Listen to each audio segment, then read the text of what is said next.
first time doing competition, you're kind of going in blind. You really don't know what to expect. Each time you do it, you can always learn something new to help you become better at the next competition. The very first competition I ever did was for Bacardi Legacy. I had no idea what I was doing. I made a great cocktail. It made it in, but when I actually had to present before the judges, they were like, oh, well, tell us the story behind your cocktail.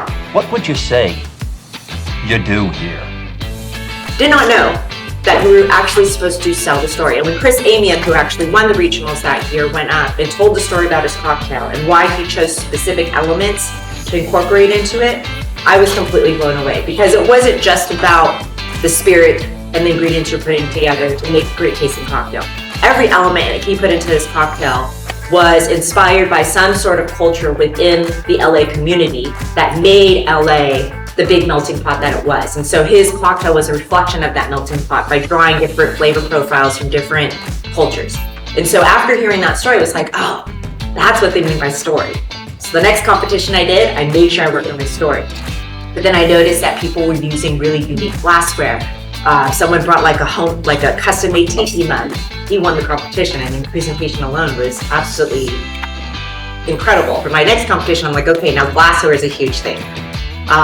I started bringing in my own, getting custom ice made. I actually ended up winning the 443's very first competition they had out here in the United States called Hadu Carajillo.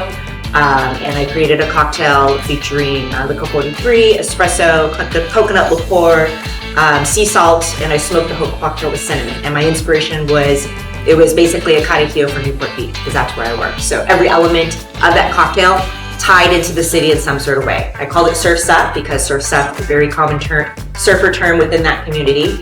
I had the Mahina coconut liqueur to represent your suntan lotion, has that the coconut essence to it. Sea salt to represent the ocean, and then I smoked cinnamon in it to represent the bonfires that we, California beaches are kind of known for. And so that cocktail helped me win first place, and I never look back and just keep doing competitions. And so, doing world class was probably one of the toughest ones. I think it's, in my opinion, it's definitely the creme de la creme of all bartending competitions, because it's way more meticulous than any other competition I've ever done. With most competitions, you kind of have a little creative freedom. You can bring in your own syrups, you can make your own syrups, you can make your own shrubs. With Diageo's World Class, you have to work within their box. So they will give you a very specific list of spirits that you can use, and they give you a very specific list of ingredients that you can use. So if you want to make a strawberry syrup, you can't make a strawberry syrup for your cocktail.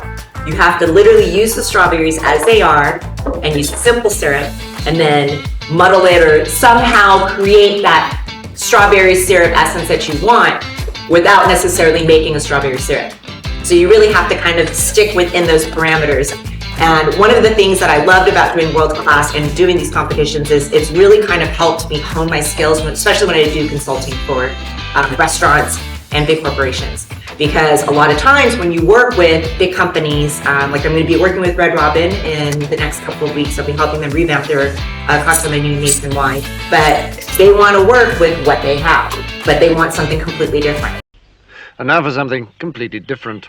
So working within the box, but still thinking outside of the box. And that's what I felt like World Class and doing a lot of these competitions really kind of helps you hone in your skills on being able to do stuff like that. And then drawing, when it comes to drawing stories, draw on something more personal to yourself. Like for me, when I did the Surf's Up cocktail, I was inspired by the city that I worked in. So I wanted to draw elements about that city and represent that city in that one cocktail. So having those little kind of personal ties to it really help you think creatively in a way and creating new cocktails.